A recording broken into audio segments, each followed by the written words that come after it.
A very good morning, everyone. First and foremost, I would like to thank AIOS, Dr. Namrata, for giving this opportunity to speak in front of you. We will be speaking on traumatic iododialysis repair and pupilloplasty. I would also like to thank my co-instructors, Dr. Amar Agarwal, Dr. Priya, and Dr. Ashwin, for agreeing to accept this instruction course, to be a part of this instruction course. As you all know that Dr. Amar and Dr. Priya, they are pioneers in this field, and they have taken this pupilloplasty and iododialysis repair to a global level.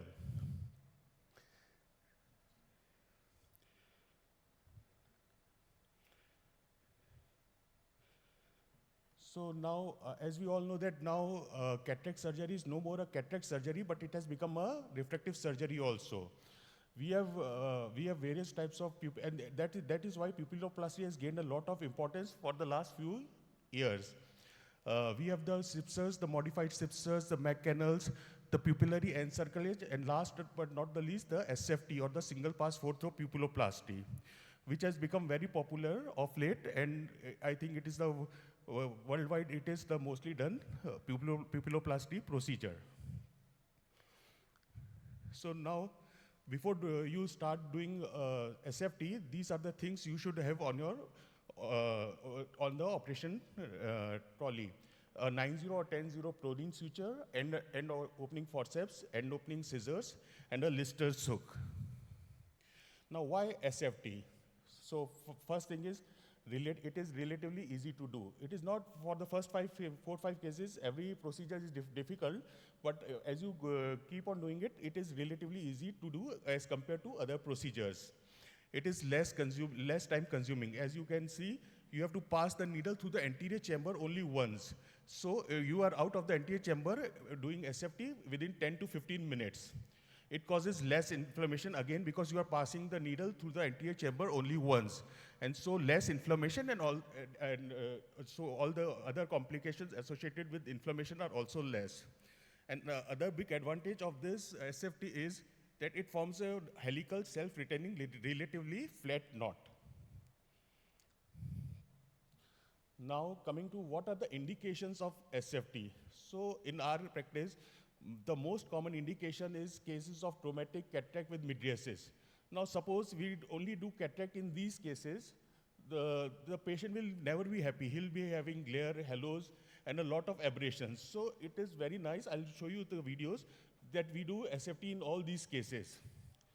Of late, we have been starting doing glued IOLs in all the high myopic eyes. It is because that we have seen that when we used to do glued IOLs in high myopic eyes, on the table, everything looked okay, everything looked very hunky-dory, but post-operatively, we used to see optic capture in some of our cases. So we have started doing glued IOLs in all the high myopic eyes. Then you have the Urate-Zualia syndrome.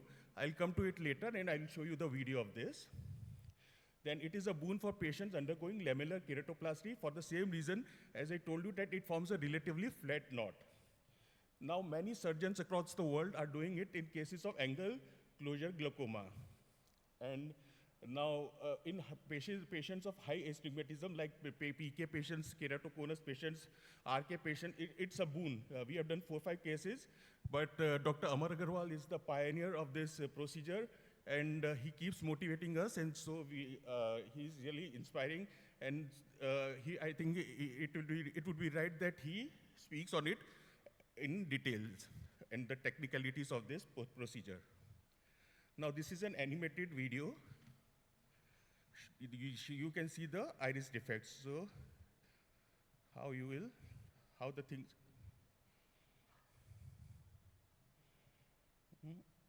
Why it's not playing?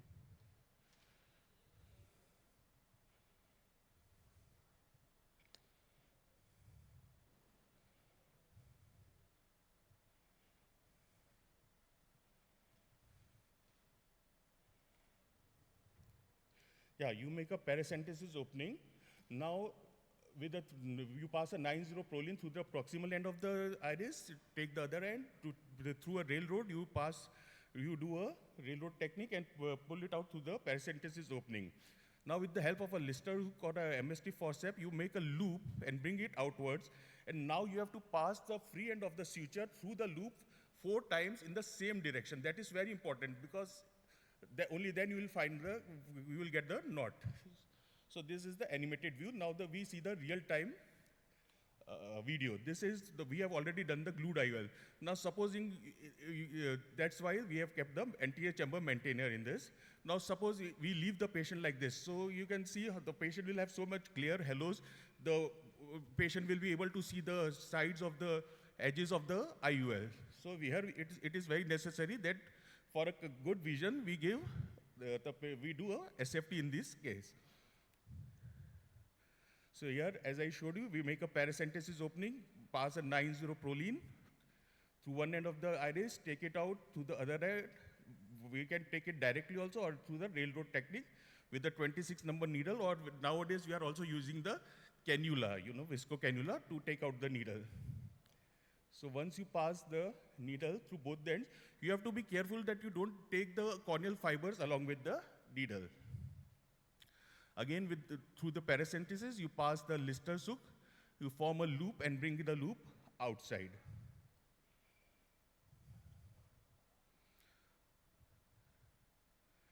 Now, once you have brought the loop outside, again, you pass the suture, the loose suture, through the loop 4 times. Now you may ask, why not 3 times, why not 5 times? 3 times you should not pass, because we have seen that if you pass it 3 times, many times that the knot loosens up after some time. And if you take 5 suture, then there is no difficulty, but it forms a knot-like structure and it becomes slightly difficult to slip in. So 4 is the optimal. But if you are not confident whether you have taken 3 or 4, it is better to take 1 extra. So this is a very nice feeling when you pull, both the loose end of the suture and the iris comes close together. So now the upper end of the defect is covered, and the beauty of this procedure, you can take as many sutures as you want. If you want to take 2, 3, 4 sutures, any number of sutures, you can take it, depending on the size of the pupil you want. Here, at the lower end also, we can see the edge of the IOL. So again, in the same way, passing the 90 proline through the proximal end of the iris, then to the distal end. And in the same way, with the help of a lister hook, bring the loop out, and then pass the loose end of the suture in the same direction of the loop 4 times, like, okay. 1, 2, 3, 4. And now you have to pull both the loose end of the sutures and see how nicely the opposition of the iris takes place. So now the pupil is of nice size. You can take, if you want, you can take 1 more suture also.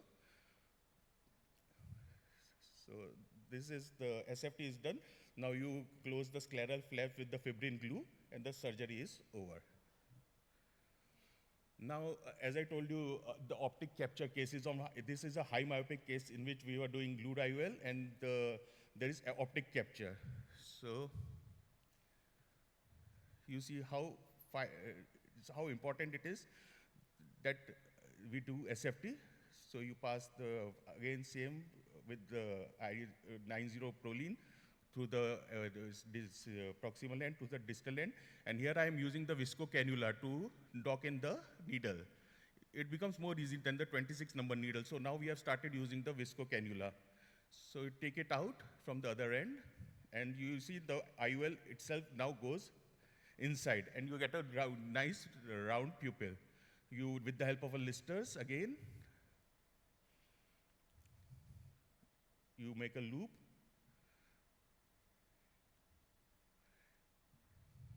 and pass the loose end of the suture 4 times through the loop. So single pass, 4 throw. That's how the name came.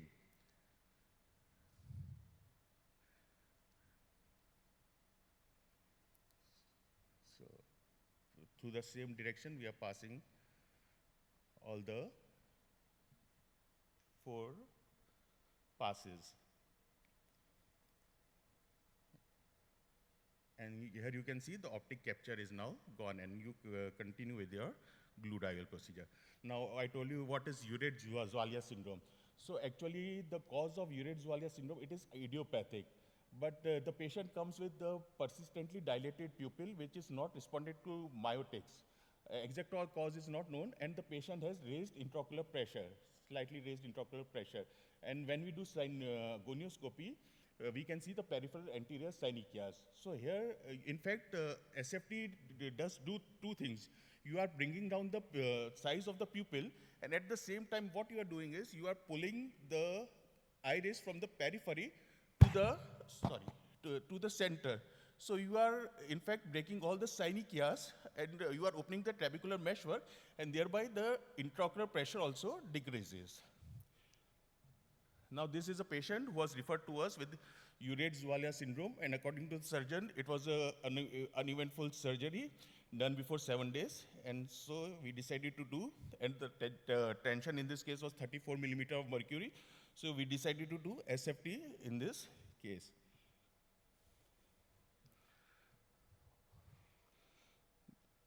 It was almost 280 degrees of synechias, so I decided to do a 6-point, SFT. So from the upper end, I'm taking 190 proline, bringing out from the other end through the cannula, docking it into the cannula,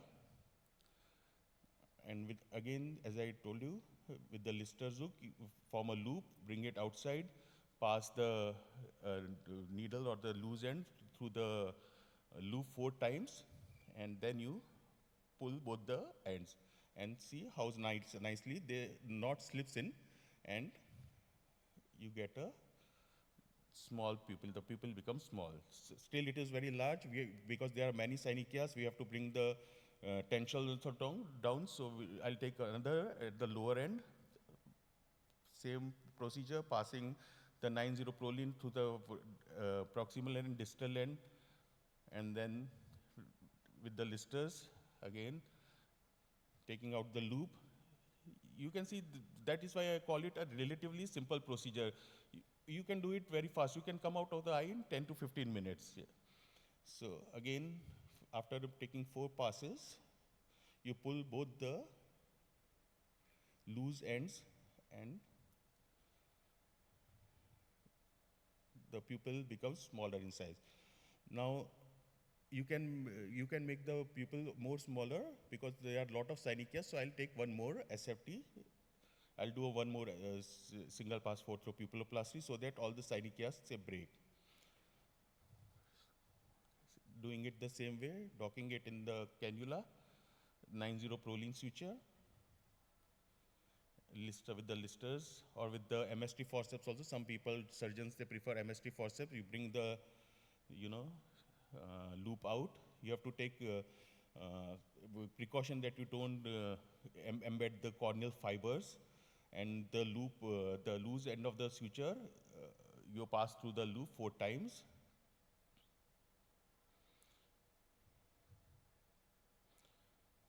And then you, after this, you pull both the ends. So I think on the second or third day, the patient had very good vision. Then there were no glows and halos, and the tension from 34 came to 16 or 18, I think, millimeter of mercury. So this is the how it was done. So thank you for your attention.